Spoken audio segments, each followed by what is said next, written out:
I went to turn the ignition. The next thing I know, the police car is right up on me, lights flashing. Michelle Miller was stopped by Toledo police outside this 7-Eleven's convenience store in East Toledo. The police used the latest scanner technology to look up her license plate and check her information. I was asking him what happened, what did I do?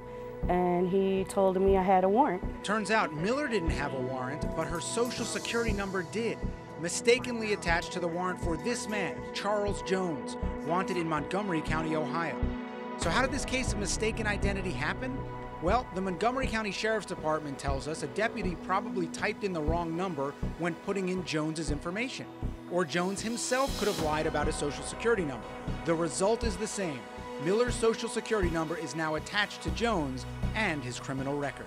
Thanks to technology, our identities are our numbers. All of law enforcement's cameras, scanners, and computers use our social security numbers, our driver's licenses, license plates, and birth dates. And mistakes do happen. Identity theft can happen to anyone.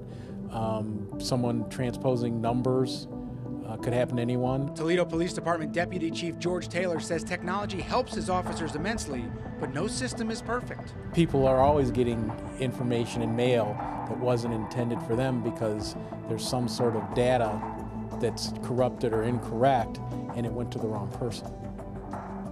So law enforcement is no different than the rest of the business world. The difference is Michelle Miller can't just throw away her social security number like a piece of mail.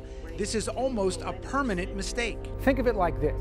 Once the incorrect information is put into a computer, then it gets immediately put into a database and sent all over the country to law enforcement, even the FBI.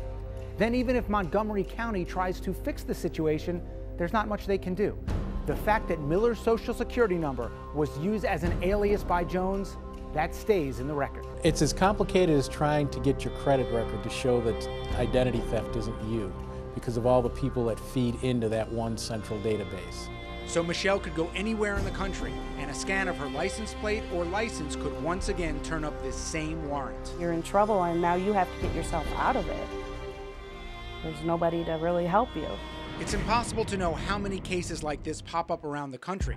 Taylor admits at times his departments even brought people into the station and fingerprinted them before realizing a case of mistaken identity. He also says this problem will get worse because the more police rely on technology to catch bad guys, the more mistakes will happen. Michelle hopes this mistake will never happen again. I actually had to drive my car to drop off some papers at my job, and I was like shaking the whole time driving. I was scared to death. And when I seen a police car, I mean, I was like scared they're gonna come and get me. It's a fear that unfortunately will not go away.